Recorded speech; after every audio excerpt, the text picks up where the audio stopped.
Hello, this is Novakim. Long time no see. I bought a new mic so my voice may sound different. I'm still not familiar with this voice, not sure which one is better, this one or previous one.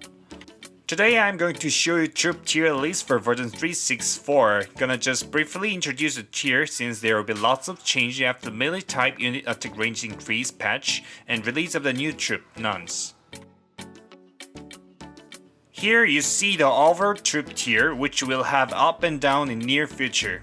It's based on the last arena season, so don't trust 100% for this season. Shall we have a closer look at S tier first?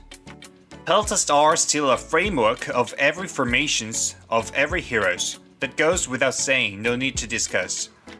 Frost archers are one of the framework for every formation. You may think the more FA you have the better, but it's not true. I think 7 to 11 FA is enough. More than that, it seems it is vulnerable against AoE units.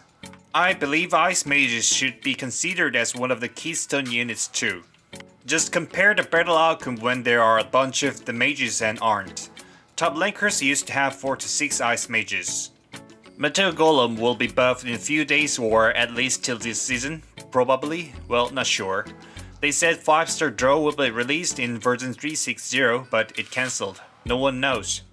I saw the buffed stat of the MG and it's awesome. I think MG in the front and SG at the back will be new meta.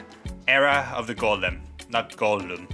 Stone Golem is unbeatable. It can defend backside very effectively as expected.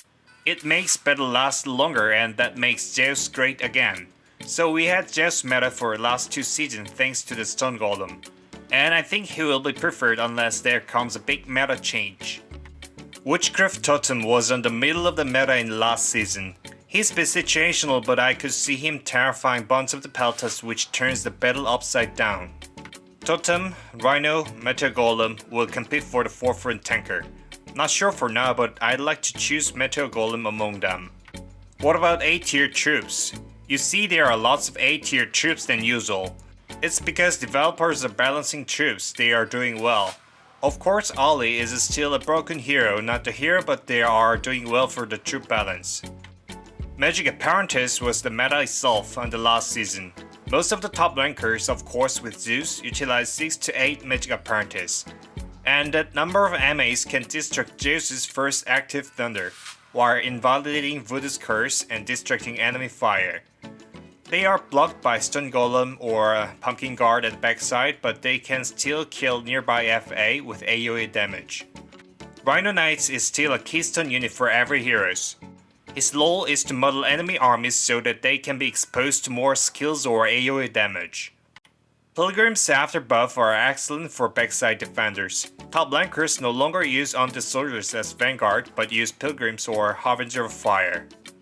Personally, pilgrims seem to be better than harbinger of fire for that use. Catapults and ballista will be great again as Selena's buff time will roll back to 7 seconds, which is 1 second increase from now. 1 second seems nothing, but it is numerically 16% increase, that's a huge. Top lankers already started to use Selene to beat Zeus, and they need lots of long-ranged AoE attackers to maximize their Selene's buff. Undead soldiers are still one of the framework troop, but now we have other various options to substitute him. But he is still good as front tankers, especially when you fight against Ali, the Madness.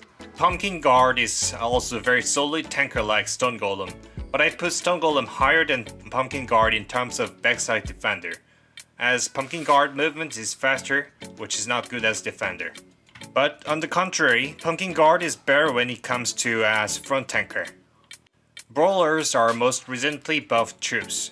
I have upgraded few of them and after buff, but well, they are very situational. Damn Totem gives no chance to hold their shield up. Totem the evil. But if they succeed to hold their shield, then they can overturn the battle. Well, as I said, they are pretty much occasional, case by case. And for B tier troops, they are not bad but pretty much optional. They can be very useful in specific situations but not in general case. They should be utilized with suitable tactics.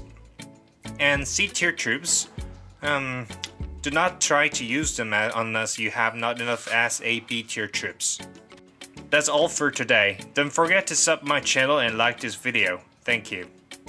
I'm planning various contents other than just making tiers or reviews. I will come back soon. Have a good day.